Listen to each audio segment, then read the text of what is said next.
Welcome to the Edufaith Essentials Podcast. Edufaith Essentials is an educational podcast that provides essential information, resources, and tips about education, leadership, and topics about diverse learners.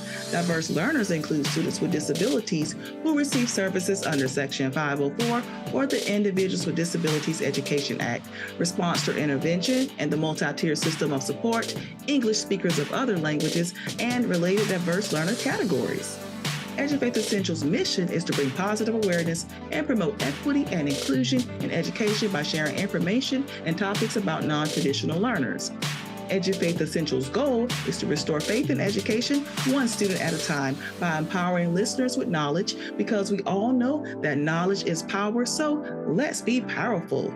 I am your host, Dr. Nakia, sending you good vibes and thanking you for joining me for another episode of the Edufaith Essentials Podcast.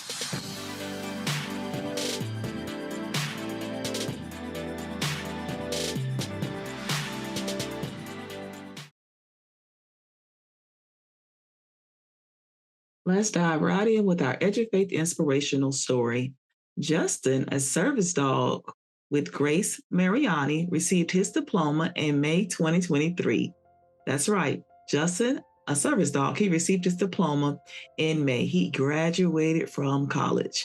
Justin accompanied his owner to her graduation ceremony at Seton Hall University, where he'd been right by her side throughout her degree and the course of her obtaining her degree in elementary education and special education. Justin was also given his diploma, and he was recognized for the services he's rendered as a service dog. Way to go, Justin and Grace. Grace, congratulations. We need you in our elementary classrooms, especially working with our students with disabilities. I hope you and Justin have an excellent career in education. And I hope Justin and you also find the perfect job opportunity. And I wish you continued success. That's our Edufaith inspirational story. And congratulations, Grace and Justin. Now let's shift to our dates to remember for October. October is National Disability Employment Awareness Month. It is observed throughout October to raise awareness about disability employment issues and celebrate the contributions of workers with disabilities. There will be various events and activities throughout the month to promote inclusive hiring practices.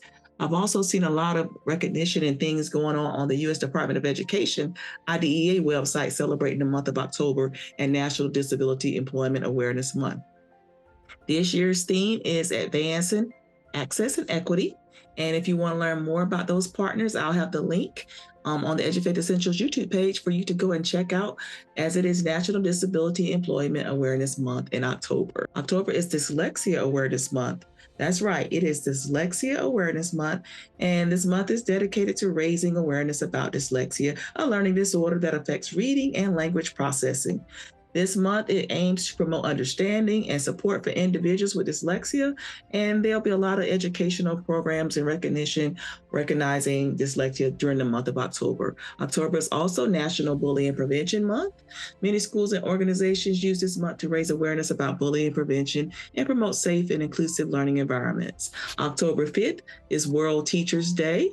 It is an opportunity to recognize and appreciate the contributions of teachers, including our special education teachers who play a crucial role in supporting our students with disabilities. October 6th is World Cerebral Palsy Day. October 10th is World Sight Day. October 10th is also World Mental Health Day. October 17th through the 23rd is Invisible Disabilities Week.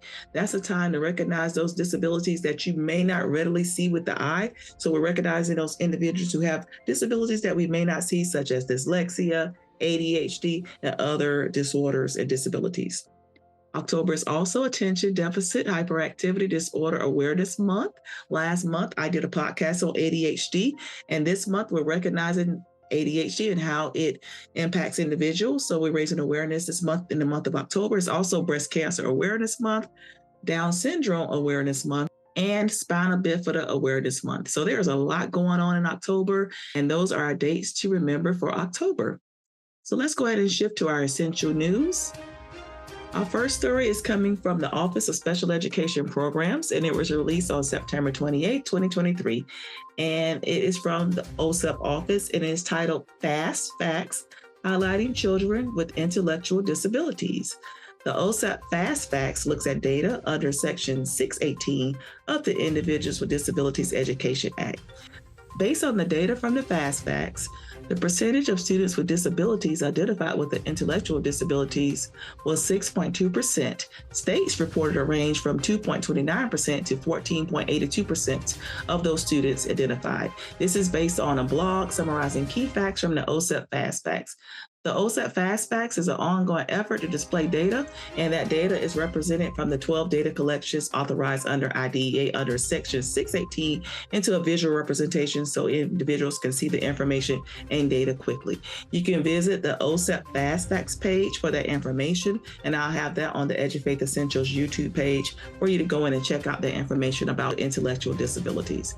Second story published October 2nd, 2023, President Biden issued a proclamation on National Disability Employment Awareness Month. I mentioned this in our Dates to Remember, and he delivered remarks celebrating the Rehabilitation Act and Americans with Disabilities Acts at the White House. The story and the information and the YouTube page where he recognized those things will be on the Edufaith Essentials YouTube page. In this, he is recognizing, once again, the National Disability Employment Awareness Month, which is October. And then it's been 50 years since the Rehabilitation Act and Americans with Disabilities Act have been published back in 1973.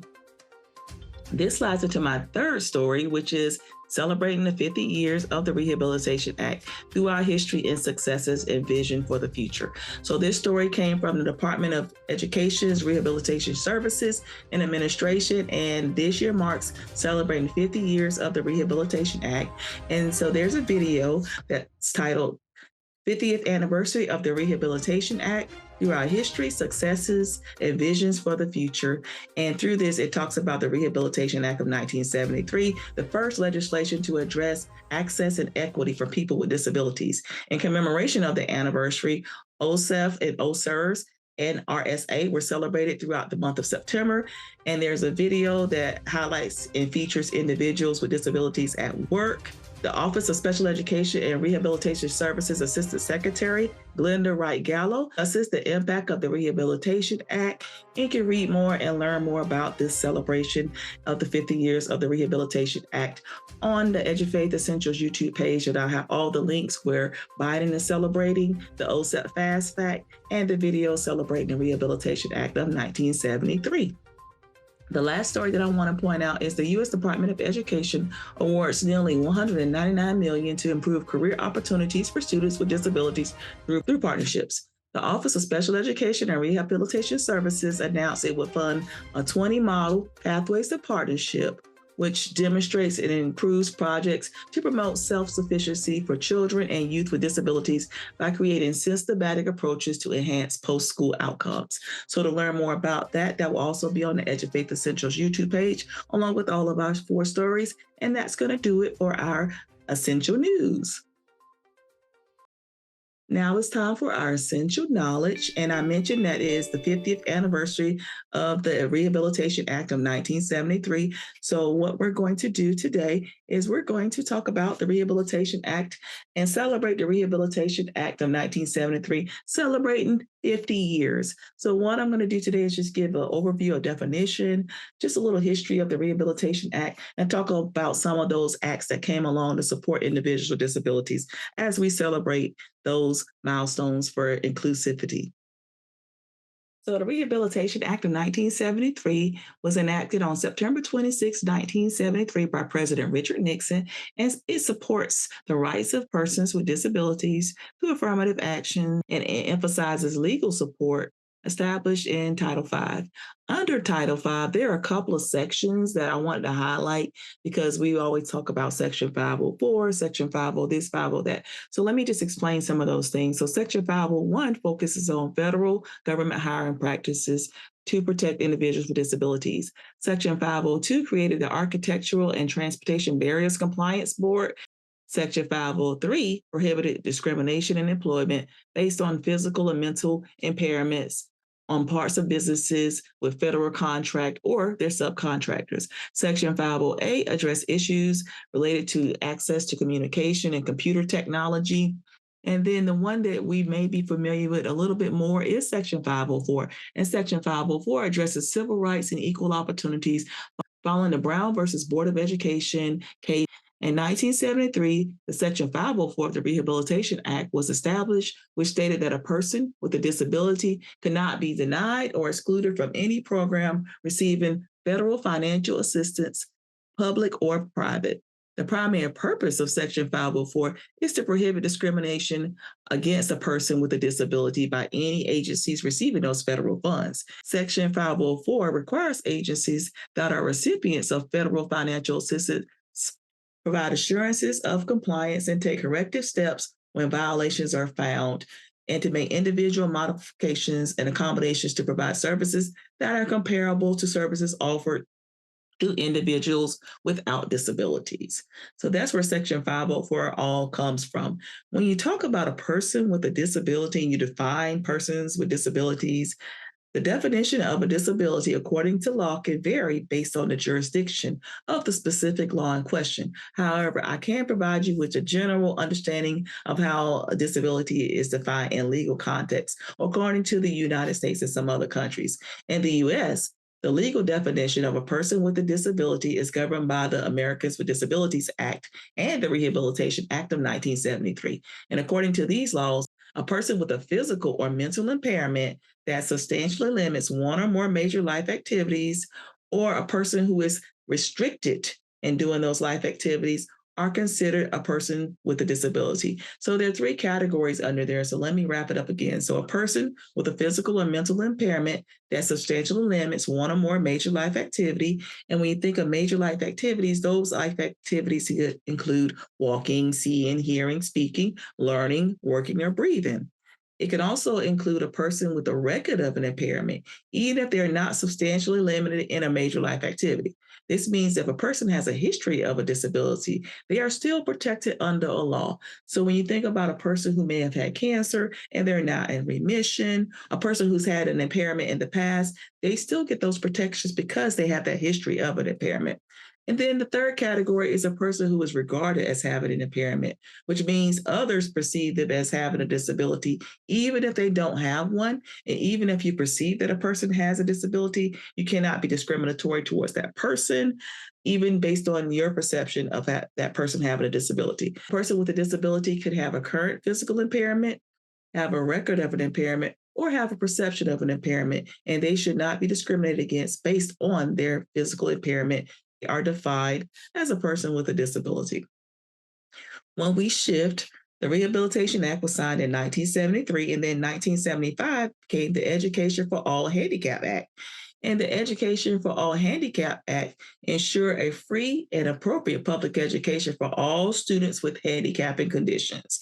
Now we don't say handicap, we say students with disabilities, but back then it was worded for students with handicap conditions. It established that students have a right to receive related services that are developmental, corrective, or other supporting services included, but not limited to speech pathology, audiology, psychological services, physical therapy, occupational therapy, counseling, and medical services for diagnostic or even evaluation purposes. 1973 was the Rehabilitation Act, and then from there, 1975 was the Education for All Handicap Act, which established that free and appropriate public education and included and that students were allowed to be able to access school environments regardless of their disabilities and their conditions. President Gerald Ford signed that in 1975, and it is now known as the Individual Disabilities Education Act. So the name has changed. And under that, Public Law 94-142 was established, which has four purposes according to the U.S. Department of Education.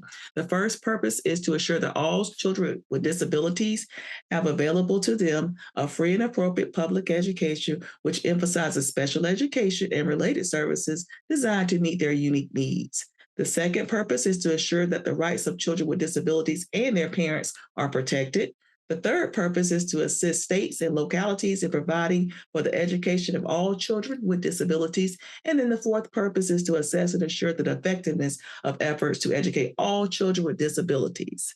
So those are the four purposes under Public Law 94-142 and the Education for All Handicap Act, which is now titled the Individual Disabilities Education Act, as we know now, IDEA.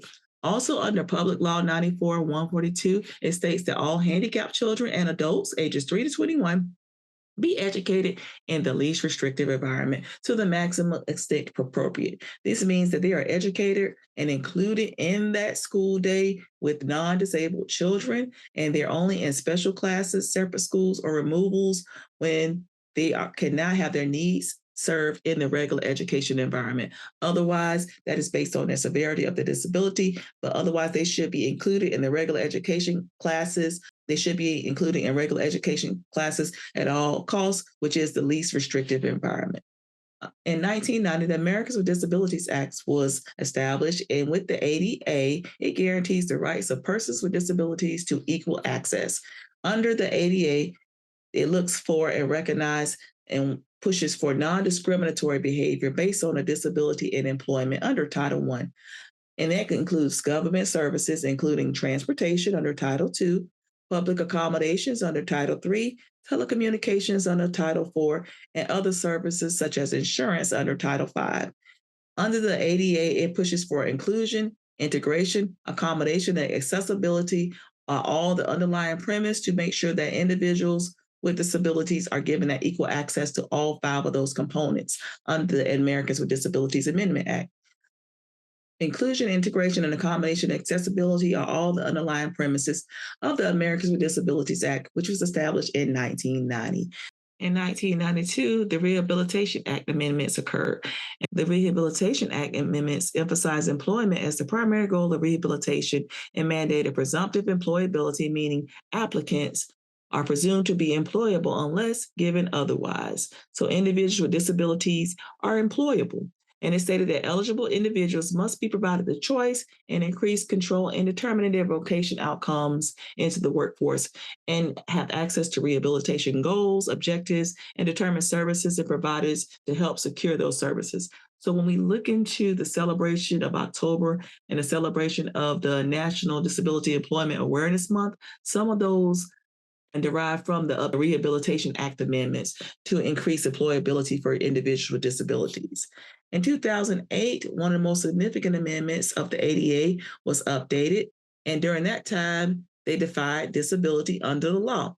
And it made this easier for individuals to qualify for protections under the law with this new amendment that occurred in 2008, aimed to ensure that the focus of the ADA cases remains on whether discrimination has occurred rather than whether an individual's impairment meets a specific definition based on a disability. So it revised the definition of a disability to more broadly encompass impairments, substantially limiting major life activities. It also states that mitigating measures such as assistive devices, auxiliary aids, accommodations, medical therapies, medicines have no bearing in determining whether a person qualifies under disability under the law. Basically saying that if that person has those mitigating measures, we're going to remove those mitigation measures and see if that person truly does have a substantially limited major life activity. And if they do, they meet the criteria for a disability. So when looking at that, they updated the law to clarify the definition of disability so they can focus more on protections and less on the terminology and the definition of disabilities with that amendment and the civil rights expansion in 2008. A recap of everything. The Rehabilitation Act of 1973 was signed by President Richard Nixon. The Education for All Handicap Act was signed by President Gerald Ford in 1975, which is now IDEA. From there, the Americans with Disabilities Act was established in 1990. From there, they went into more vocational and rehabilitation acts looking at employment in 1992 with the Rehabilitation Act amendments. And then in 2008, the Americans with Disabilities Act by defining specifics of a disability. As we commemorate 50 years of celebrating the Rehabilitation Act of 1973, it is a testament to our collective commitment to inclusivity, equal opportunity, and social progress. Over the past half century, this landmark legislation has transformed the lives of countless individuals with disabilities, breaking down barriers and paving the way for a more accessible and equitable society. As we look to the future, let us renew our dedication to upholding the principles of the Rehabilitation Act, ensuring that its legacy continues to shape a world where every person, regardless of ability, can thrive and contribute to the fullest extent of their potential. Now let's shift to our essential tips. So let's start off with our leaders for today. Leaders, I hope this historical overview and the celebration of the Rehabilitation Act and the evolution of the Rehabilitation Act and laws for individual disabilities help push you as a leader, and use this to encourage empathy and appreciation for the task ahead of you to make sure that you recognize discrimination that students with disabilities may face, and then push for a culture that is different, a culture in your school where there is inclusivity. A leader, you must press on and lead the charge for continued growth and meaningful educational experiences for your students and families with disabilities in your building. Parents, for you, I want you to be actively involved in your child's education. Use your voice, have a voice, and be a part of the team and make decisions, ask questions, attend those meetings, and take ownership of your child's education. Collaborate with the schools and advocate for your child to ensure that their goals are met and their progress is made annually, and that the school is providing that inclusive learning environment as a team. Research the state guidelines regarding special education and disability support and services for students with Section 504 and students with disabilities in your state, and make sure that you're abreast on those current practices and trends so you can better advocate for your child in the educational setting, and then learn as much as possible about your child's disability.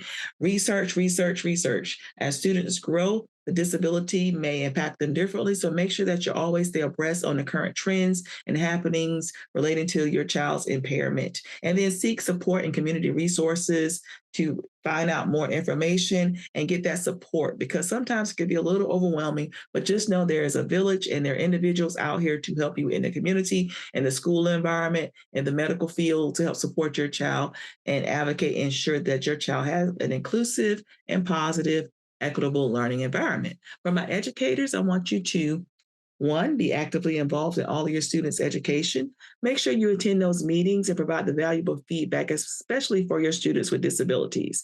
You are the content expert. You are the person that is seeing that student every day. So be present in those meetings and use your voice and your teaching expertise to be engaged in those meetings for students with disabilities, whether it is an IEP meeting or a 504 meeting. Teachers also want you to collaborate with fellow teachers, parents, and administrators to ensure that you are discussing those standards and instructional goals with transparency for our students.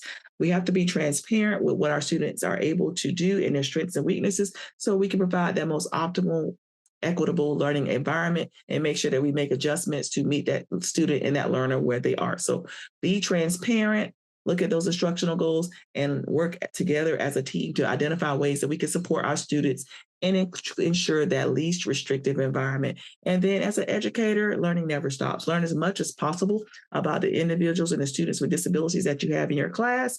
Work to match your instruction with your children's or your students' needs, and work with groups and other fellow teachers to provide and look at their plans, update their plans, and work and build your efficacy with the standards, with accommodations, with reading IEPs and 504 plans and services for students with disabilities to make sure that you're abreast and that you as an educator are also providing an equitable environment and communication. Again, a recap: educators push for a whole inclusive culture in your school where there are no barriers for all your students. Parents, be active, collaborate, research, learn, and seek support. Educators, be actively involved, collaborate with others, teachers, parents, and administrators, and then learn as much as possible about students. Be collaborative with families. Communication is important for all my leaders, my parents, and my educators. And that is it for my essential tips for today. And with that said, I will also encourage you to get a copy of my book, because my books also support you. I have some essential tips and resources for everyone. So we have essential tips for parents.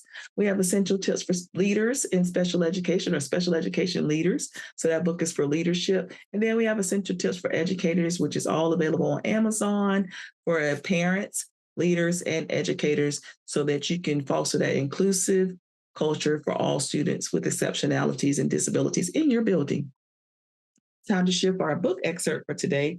And today I'm going to take a note from chapter 2 of my essential tips for special education leaders. And it is the history of special education. And special education, exceptional student education, special services, or whatever you call it in your state, is pretty much consistently labeled as the uncharted territory where no one dares to want to roam due to legality. The place where students learn and look different, and parents are often overprotected for a good reason, and the paperwork is endless. Special education is received positively and negatively for most school districts. The funding schools receive for special education is positive. Funding equals money and an increased budget. As educators, we love that. The downside is maintaining compliance and paperwork to keep the funding, which may seem like a daunting and intimidating task. In your role as a leader, you will learn that all things will usually be done in two ways in the school settings: the general education way and the special education way. They should not be separate. However, society has helped with the division based on the history. Although students with disabilities are general education students first, society has cultivated a culture of division. The special education way will always be detail oriented, whether it is scheduling, district processes, new laws, provisions, methods, or federal mandates. It is rarely inclusive. With so many processes and ever changing information to learn about special education, it is advantageous to learn the history of special education. Stearns in 1998 explains that history helps us understand society, contributes to moral understanding, provides identity, shapes lives, and is essential for good citizenship. History is loosely defined as the study of past events. He also conveys that history is valuable in the world of work. Stearns discusses that the impact of history in our lives. He explains how history helps us understand past, society's past, rationales for changes, balances of our moral understanding, and effect of good citizenship. Basic historical data is useful and impactful in our lives as we merge that information with relevant skills, critical thinking, and simple awareness. So while the history lesson? Knowledge of history is essential if we plan to make future progress. It's always beneficial to learn the history of what you're doing to be better in the job based on the historical connection, as previously mentioned by Stearns. We often hear about leadership history and great educators, but how often do we actually learn about special education history? This chapter will give you some background on the evolution of special education in America. I just read for you Essential Tips for Special Education Leaders, Chapter 2, page 36 and 37. The next couple of pages in Chapter 2, I discuss the evolution of special education, how students were once excluded from classrooms in the 1800s, and case the impact positive change for students with disabilities and equality all around was Brown versus Board of Education, and how that determined equal educational opportunities. Tips for special education leaders, grab your copies of all my books, and they are available on Amazon. And that is our Essential Tips excerpt for today. Our words of wisdom: I don't need easy, I just need possible. And that's by Bethany Hamilton. So keep that word of wisdom as we continue to press on and celebrate the Rehabilitation Act of 1973. You've got mail. I want to use this platform to support and spotlight fellow educators and families. If you have any questions or need any advice or want to share a great inspirational story that you want featured on this podcast, please feel free to email me at edufaithforall@gmail.com. That is EDUFAITH, the number 4, ALL@gmail.com. edufaithforall@gmail.com. I may read your letter or feature your story. on this podcast. I look forward to hearing from you. This podcast is brought to you by Edufaith Educational Services. That is my consulting firm, and I provide services in the following areas: education consulting, including consulting for parents, educators, and leaders, college accommodation, advocacy support, consulting and training, parent educator trainings for districts and nonprofits organizations, business and career coaching for families, business and district professional development training, particularly or specializing in services for students with disabilities, including interventions, MTSS, English speakers of other languages, education, leadership, and requested topics, program development. So if you have a program and you need support with your program or renovating a program of a service under IDEA Section 504 or any diverse learners, I can provide that training and support with program development, as well as feature my books. And finally, coaching for educators and leaders, because sometimes in education, we need a little coaching and a little support to help us along our journey. If you are interested in any of those services, please feel free to email me or just simply check out my website at edufaithconsulting.com. That is www.edufaith consulting, one word, .com. So check me out at Edufaith Consulting and see what Edufaith has to offer as we restore faith in education, one student at a time. I want to encourage everyone to get essential and follow me on social media. On Twitter, I am EdufaithS. On Instagram, I am Edufaith 2021. On LinkedIn and Facebook, I am Edufaith Educational Services. And of course, on YouTube, Edufaith Essentials, which features the podcast, visuals, and all the links to all the podcast topics. So get essential. I encourage everyone once again to get essential, and to my believers, be blessed. And to all others, be well, be kind, and be the change. Please feel free to listen to this podcast as it is featured on the Edufaith Essentials YouTube page and on all podcast platforms, including Pandora, iTunes, iHeartRadio, Amazon, Spotify. And follow me on social media. Once again, thank you for joining me for another episode of Edufaith Essentials, and have a wonderful day.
You've got I mail. want to use this platform to support and spotlight fellow educators and families.